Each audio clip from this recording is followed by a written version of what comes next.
stepping out of the courtroom amid the loud jeers of my husband and his young mistress. I accidentally grabbed her jacket from the coat room, but when I slipped my hand into the pocket, I found a note that made me freeze in horror. I walked out of the courtroom, clutching the crumpled papers in my hand, essentially my last hope for justice, but also a crushing confirmation of my humiliating defeat. The mocking laughter of my almost ex-husband hit me like a knife slicing through my nerves.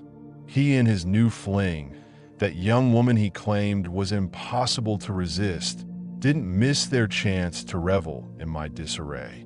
To think I once trusted this man, pinned my hopes on him, and now I stood on the cold marble floor of the courthouse hallway, next to a board listing the names of plaintiffs and defendants, unable to muster even a simple comeback to their biting remarks. 6 years of marriage gone to dust. I'd begged myself to hold on a little longer, try to find compromises, believed we'd had a shared home, kids, that we'd tackle the usual problems together. But then I saw him changing plans without me, canceling our agreements, and soon enough, he had a loyal friend named Vanessa or Vicky or whatever her name was. It didn't matter. While I slowly, painfully processed this, he was already deciding my future. He filed for divorce first. In court, he smeared me so badly I felt guilty for things I hadn't even done. A little more, and I might have cracked, done something reckless, but thankfully a numb daze saved me. Before the judge, I just stopped fighting. His lawyer was more confident, better prepared than me. And honestly, my attorney, some random acquaintance from a shady law firm, probably didn't even try that hard. In the end, the court's ruling left me with scraps of my rights. My soon-to-be ex-husband, though legally, we weren't fully divorced yet, as the judge had only issued a preliminary ruling, flashed a triumphant smirk when the main terms were announced. He followed close behind me out of the courtroom, his young mistress at his side, and tossed a few sharp words at my feet, laced with a venomous, "You got what you deserved." I could barely process where I was supposed to go, to the coat room, outside, home, or what to do next when all my plans were collapsing. I managed only to grab my things on autopilot. The coat room was a mess, people rushing, the attendant flustered. I handed her my paper ticket and snatched a jacket from the rack. It looked like mine, dark navy, hooded, pockets slightly slanted. But then I heard my husband and his girlfriend lingering near the far door, probably trading jabs about me with someone. They must have loved mocking me, laughing about how I'd come out of court a total loser. I couldn't take it. I bolted for the exit, desperate to vanish before our eyes met, and finally burst outside, where a cool breeze hit me, followed by a light drizzle. Glancing around, I realized I was heading the wrong way. But whatever. I turned a corner, fleeing, hiding, anything to get away from their taunts. People on the courthouse steps eyed me warily, confused by the scene. The sound of rain pattering on the pavement calmed me a bit. Let the drops hit the asphalt. Let them dampen the loose strands of hair escaping my messy bun. Anything was better than standing there, feeling like the ultimate failure under the gaze of my newfound enemy and his victorious sidekick.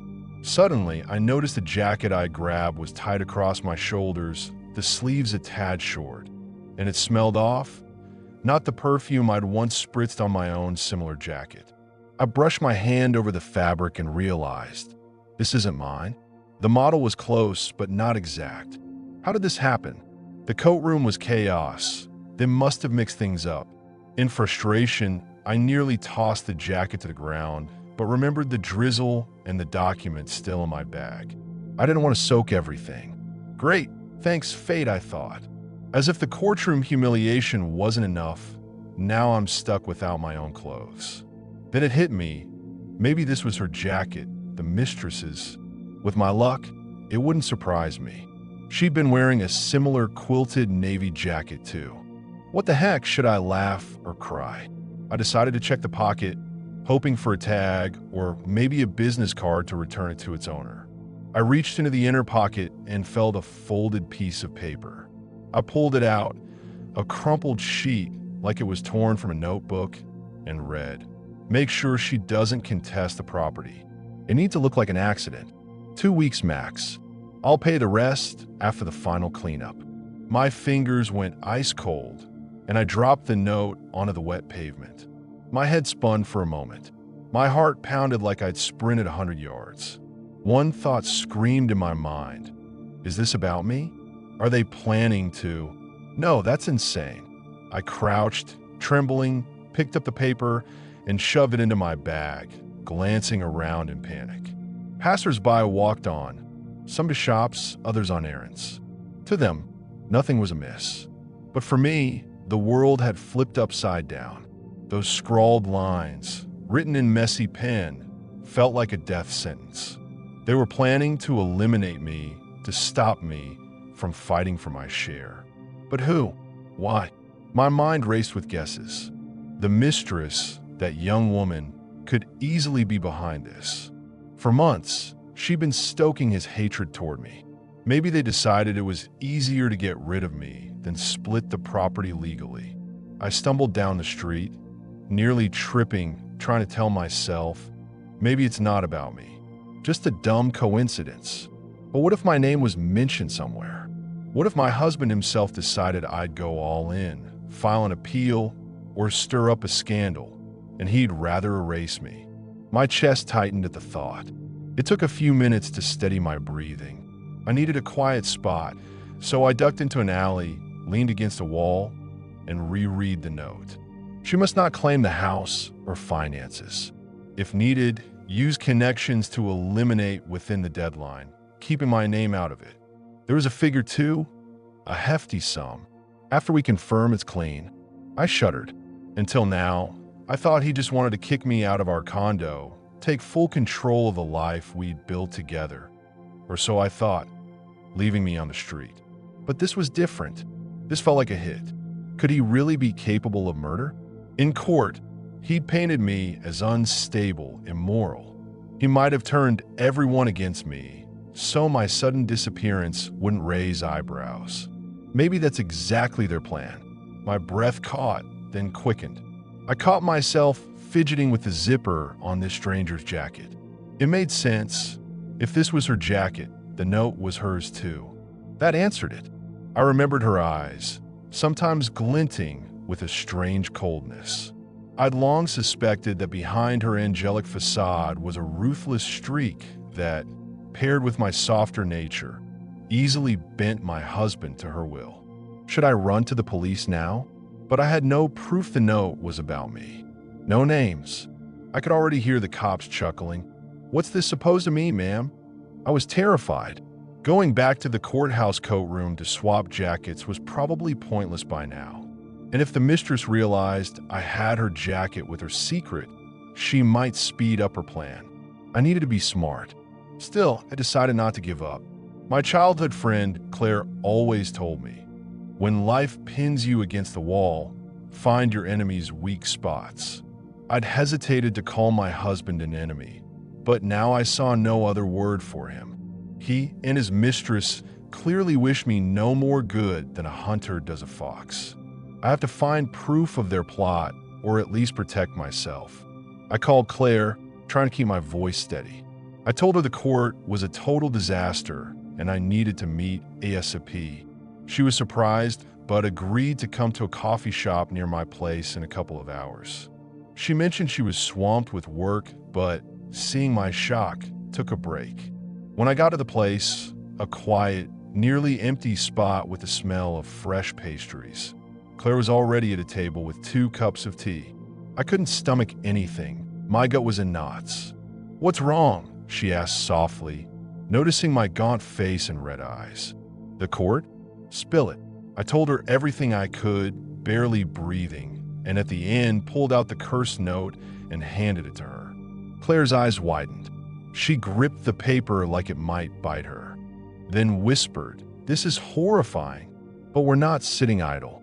The police might brush it off, but we can go to a lawyer, tap some contacts, maybe do our own digging. Your husband's mistress might be too cocky. Maybe we should." She trailed off, mulling options. I quietly added that I didn't know where to turn. If that note was true, they could strike any moment. It sounded paranoid, but the more I thought about those words, make it look like an accident, the more they explained everything. They could push me under a car, stage a fire, poison me, and no one would suspect murder. My husband could just shrug. We were at odds, but I didn't wish her harm. "No proof. Make copies," Claire said firmly. "Photograph it. Send it to someone trustworthy. If there's a safe place to hide, go there and start moving." She mentioned a friend who does discreet private investigations. He could check the mistress's background, her contacts for a fee. I grabbed her hand, and though my pulse still raced, I felt warmth knowing I wasn't alone. We agreed I'd send her a photo of the note that night, and I'd head to my Aunt Ellen's place outside the city.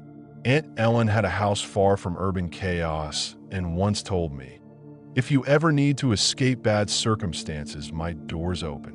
I need a couple of days to regroup and plan my next steps. That evening, I packed a small suitcase, keeping it low-key, turned off my phone, and headed to the bus station. I was terrified. What if they were tailing me? What if they knew I'd uncovered their plan? But the thought of breaking free from this nest of vipers gave me strength. On the bus, I kept glancing around. Mostly older women, teens with earbuds, a few retirees with fishing gear. No one looked like a hitman. I tried to relax, distracting myself by staring out at the scenery.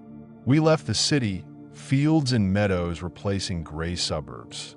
The dark highway wove through sparse trees. When I reached Aunt Ellen's, I felt a bit safer. She hugged me tightly, asking no questions, just looking at my tear-streaked face and shaking her head. Poor thing. That night, I couldn't sleep. When I finally dozed off, I had a nightmare. Walking down an alley, footsteps behind me, someone reaching to shove me into oncoming traffic. I woke in a cold sweat. In the morning, Aunt Ellen gave me warm milk with honey, saying it calms the nerves, and asked what happened. I explained briefly, skipping the note about liquidation to avoid scaring her or seeming delusional. I just said I feared my husband and his new girlfriend, that something bad was brewing and I needed to lay low. She nodded, offering to let me stay until the divorce sorted out. The next day, Claire called. I bought a new SIM card to avoid being tracked. She said her PI friend was willing to take the case, but needed a deposit and some leads. "Tell him what to look for," she relayed. I asked him to dig into the mistress's past, where she came from, if she'd been tied to similar schemes. I kept wondering, has she done this before? While the PI poked around, I stayed holed up at Aunt Ellen's, helping her garden, burying myself and worked to avoid thinking my death might be planned any minute. But my mind wouldn't let go. I jotted down options: police, court, press conference, fleeing the country. It all sounded fantastical and terrifying. On the 5th day, Claire called with news. The PI found something. Apparently, the mistress had a shady history. She'd been involved with 2 wealthy men before, both relationships ending abruptly. First a public scandal, then one guy vanished, later found alive abroad, but refusing to talk. The second died in a car crash. No convictions, but it smelled fishy.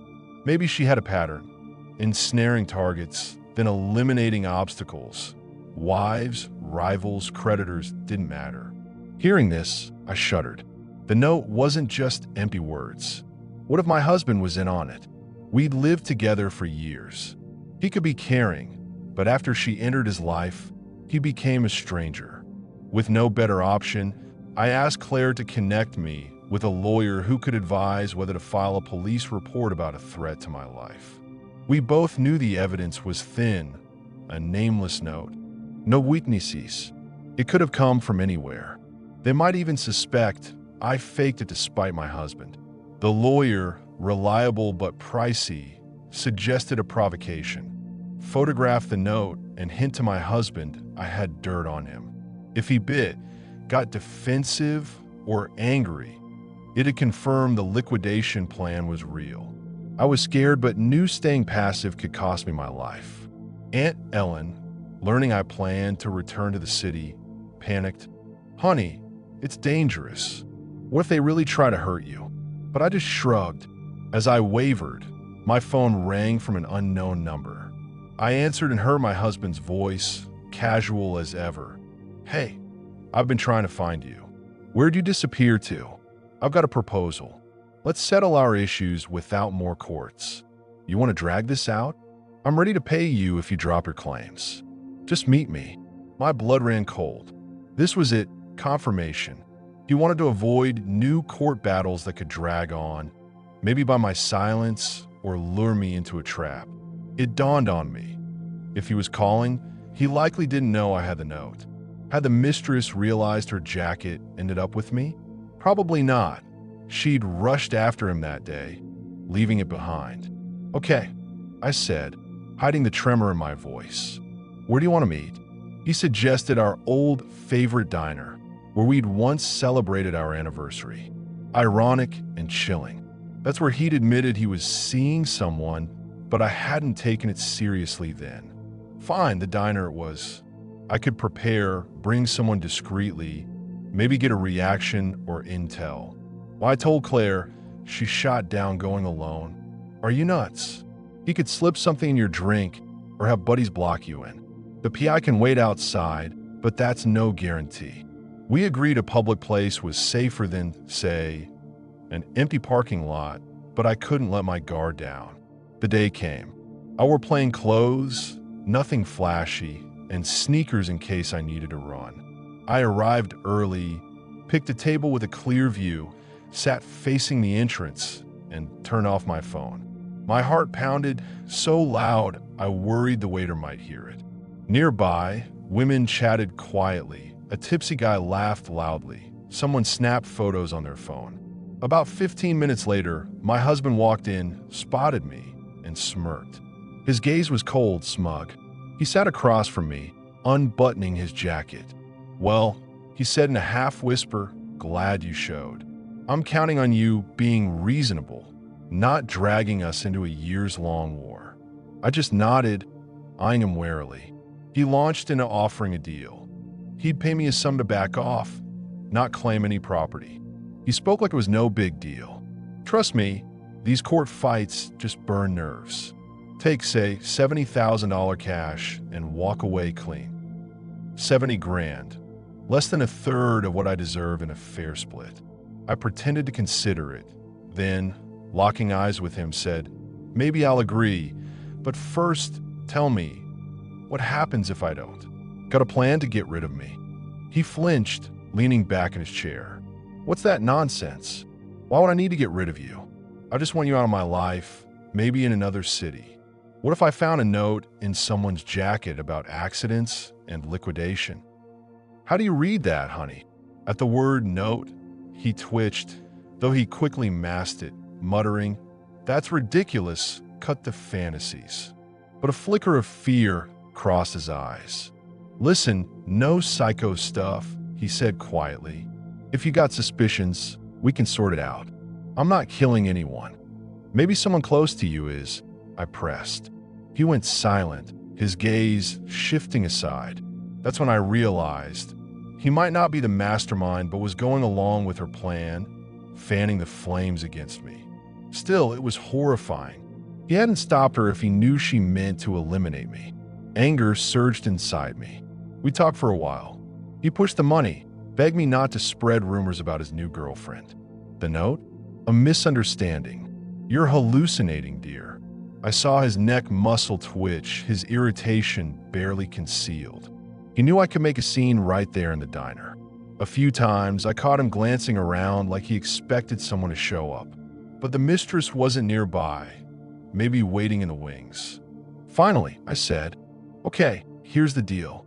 I'll think it over, but before I take any money, I need to know I'll be safe. Otherwise, I'm going to the cops with something for forensics." I nodded meaningfully, hinting at the note. He forced a smile. You'll be fine, alive and well.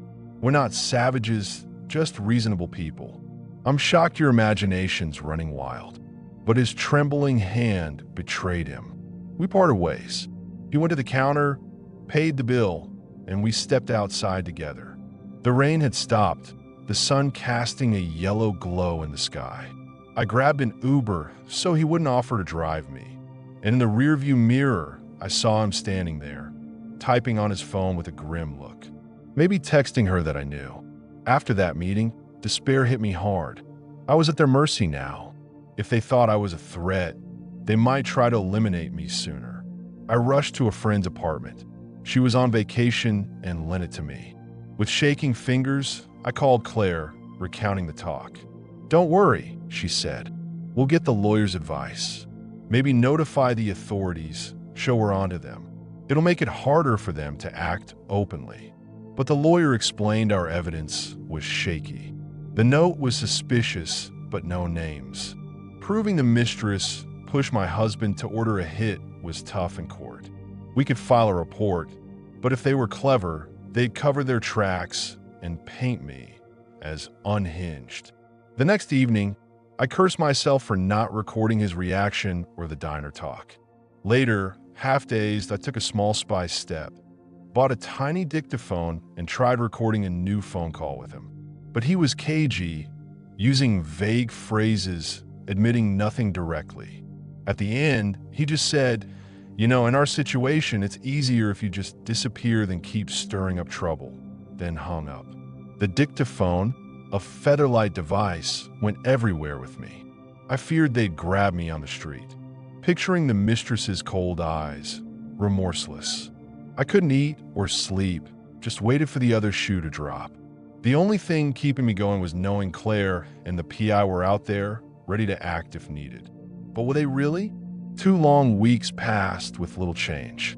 I lived out of a suitcase, hiding in borrowed corners.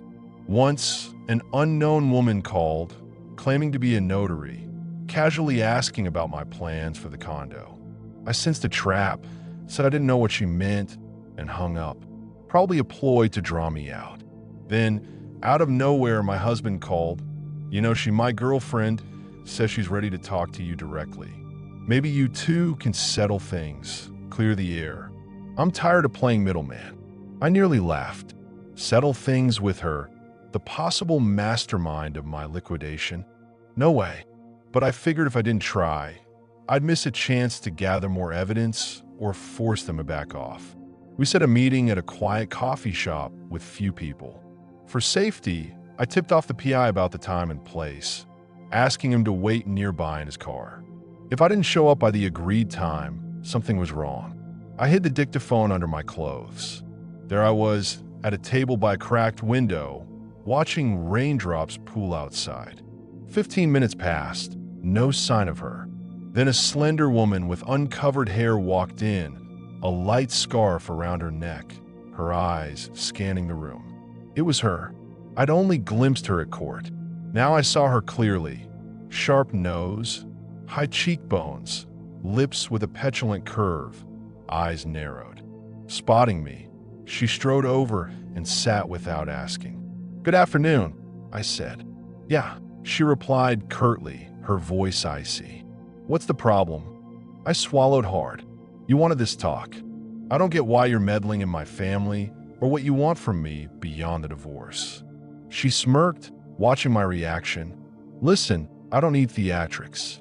Your husband wants a new life, and I'm part of it. We want you to drop your claims on his property. You haven't even split it properly by agreement, right? The court's ruling isn't final. If you try to appeal, you might not win. Take the money he offered and disappear. Or else." I asked almost automatically. She paused dramatically, sipping the tea the waiter brought. Tragedies happen. A car accident, a gas leak at home. Freaky stuff. My breath caught. She was openly talking about my accidental death, shamelessly. Maybe she thought I couldn't prove it. She didn't say it outright, but the hint was crystal clear.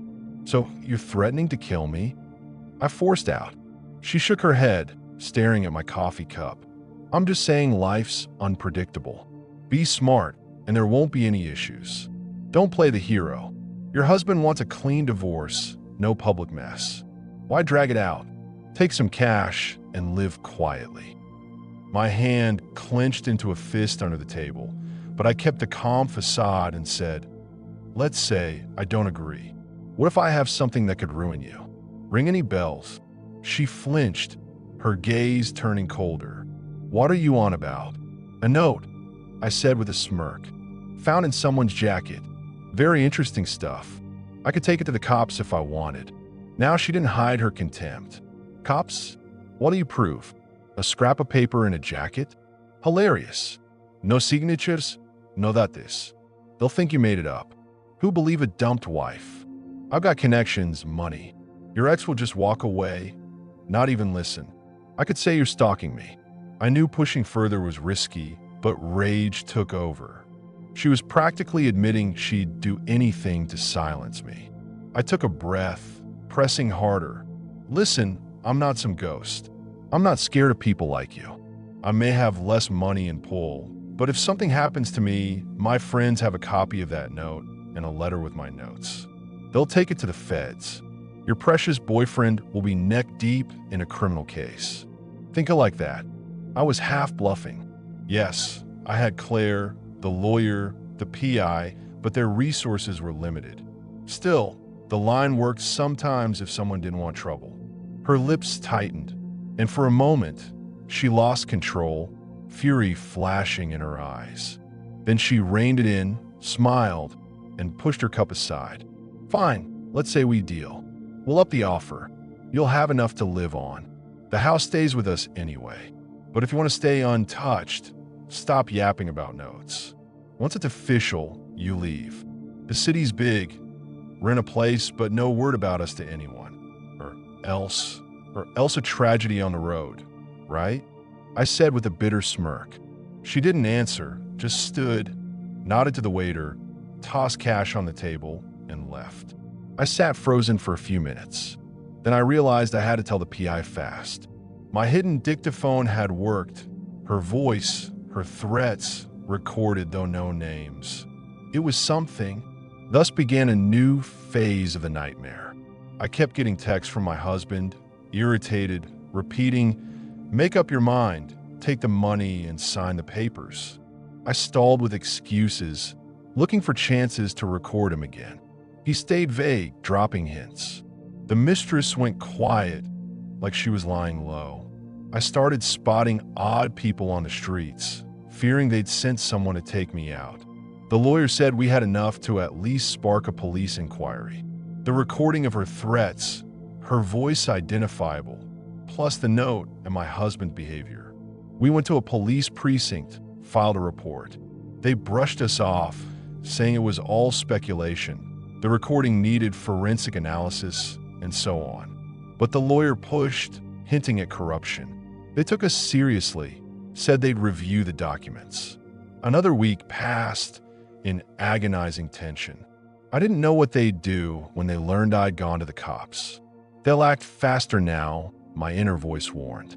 Claire tried not to leave me alone, but she had work, a family. She couldn't babysit me forever. The PI suggested baiting them into an overt attempt, but that was too dangerous. I was scared to step into my building without looking back. The breaking point came when I spotted the mistress near a familiar grocery store, talking to some shady guys. They stood aside, exchanging quick words, then she nodded, and they split. They didn't look like office types. Grim faces, plain clothes, stocky builds, maybe hired muscle. I didn't approach, blended into the crowd, and hurried back to the apartment, knees shaking. I knew I couldn't handle this alone. I begged the lawyer for help. "Please, give me protection or something." He explained official protection required a proven threat, and we didn't have enough yet. Still, through a contact, he got me a private bodyguard, a former cop who agreed to shadow me for a small fee. He lived nearby, checked for tails. With him around, I felt a bit safer, but the fear lingered. 2 days later, my husband called, furious. Why'd you go to the cops? Don't you get it'll only make things worse? Take the deal. I shot back that without an agreement, we'd settle it legally. He cursed and hung up. That same evening, the PI told me the mistress had left town for a business trip, destination unknown. I trembled, thinking she'd left people behind to finish the job. Worst of all, the police dragged their feet. I kept calling. They hadn't opened a case yet, needing more info. I felt cornered, even considered fleeing to another city, changing my name, starting over. But why should I abandon everything I'd built, hide like a criminal? I clung to hope of goading my husband into a clear move to hand over to the cops. An unexpected chance came when his lawyer, the one who'd torn me apart in court, called, asking me to meet for a settlement with a notary present. He claimed my husband was ready to sign over some property if I dropped the police report and conceded some points in court. It screamed trap, but I went bringing the bodyguard as backup, asking him to wait in the car, dictaphone on me. We agreed the lawyer would have police on speed dial if I didn't exit on time. When I walked into the office and saw only my husband, no notary, no lawyer, I knew it was a setup. He said the notary was coming later, but for now, we'd talk alone. The door clicked locked. Panic surged, but I decided to see it through. Sit. He gestured to a chair by the desk. He said, closing my bag. Well, I asked, feigning confidence, where's your notary? He paused. Not coming, scared of publicity. We need to settle this ourselves. You stop your antics, withdraw the report, I give you money. He slid a document across, stating I'd leave the city in 24 hours and drop all claims. I bit my lip, and if I don't, he gave me a dark look. It'll end badly. Look, people know you're in the way. If you don't quit, they'll finish it. I don't like it either, but there's no going back. No going back on our marriage or my life. I couldn't hold back. He didn't answer right away, then muttered, I didn't want it to come to this, but she pushed me. She's got connections. They can make it clean. I'm sorry, but you brought this on yourself. You wouldn't just leave. My breath nearly stopped. This was practically a confession. He was okay with the hit, even if not the planner. The dictaphone was rolling. I stalled. So you're fine waiting for them to take me out? He sighed heavily, almost regretful. Don't twist it. You just can't be here. Then we can live in peace, and she can take your share of the inheritance. The condo, too. There was masks off. He'd spilled their plan to seize my share. Fine with me gone. Okay, I said, hiding my fury and fear. How much you offering? 50 grand. Can't do more. I'm already in debt. He saw my lip twitch. Deal. I pretended to think, calculating how to leave alive with the recording. Agreeing might mean they try to take me out right there. I said I needed my lawyer to review it, to come in half an hour. He protested, but I insisted, no lawyer, no deal. I'm not signing blind. He hesitated, but let me go, telling me not to dawdle. I bolted, called the bodyguard, and we sped off. In the car, panting, I checked the dictaphone. It had everything. This should kick the police into gear. I handed the recording to the lawyer, and we went back to the precinct. This time, they took it seriously. His threats, talk of people making it clean, were clear. They opened a case for attempted murder threats. They also started digging into the mistress. The cops hinted she'd been on their radar, tied to shady dealings with criminal connections. The odds of nailing them were real if I helped gather more evidence. I agreed, though terrified, knowing I'd be putting myself at risk. But if it worked, they'd be caught. On the set day, under the guise of collecting the money, I went to a location, a suburban mansion owned by a friend of the mistress. I wasn't alone. Undercover cops were nearby. I had a wire taped to my clothes. Inside, my husband and the mistress stood waiting. She smirked, slid an envelope across. This is more than we promised. Just go and leave us be. Then, with a gesture, or You might not make it home if you make noise." That was enough. Cops burst in, flashing badges. The mistress erupted in profanity, lunging for her bag, likely for a gun. My husband tried bolting out the back, but they nabbed him. Someone tackled me. I fell, bruising my side, but I was alive. They arrested everyone, found the gun, the envelope of cash, and had my recordings. A web of evidence tied them to a conspiracy to kill. As I staggered up, I saw the mistress's face, twisted with rage, screaming I deserved it, that my husband was an idiot for leaving tracks. He stood, head bowed, demanding a lawyer while trying to call someone. It felt like a dream. I could hardly believe the nightmare was ending. Over the next few months, the investigation wrapped up. I was given protection until things calmed. My testimony, the recordings, and the note, verified as authentic by forensics, despite known names, led to a criminal case for attempted murder. My husband, now fully ex after the divorce finalized, and his accomplice mistress remained in custody awaiting trial. I spent a long time healing, seeing a therapist, trying to trust myself again. While under protection, my property case was reheard with new evidence of his fraud. I got back most of what was mine, and more importantly, a sense that justice could prevail. The police confirmed that without stumbling on that note, this could have ended in tragedy. Now, one evening, I step out of a different courthouse where the criminal case is being heard, blinking into a streetlight's glow, thinking how strange life is. One mix-up in the courtroom, a stranger's jacket, a scrap of paper, and a monstrous truth unraveled. It stings to know someone I trusted could wish me dead for profit. But I don't cry anymore.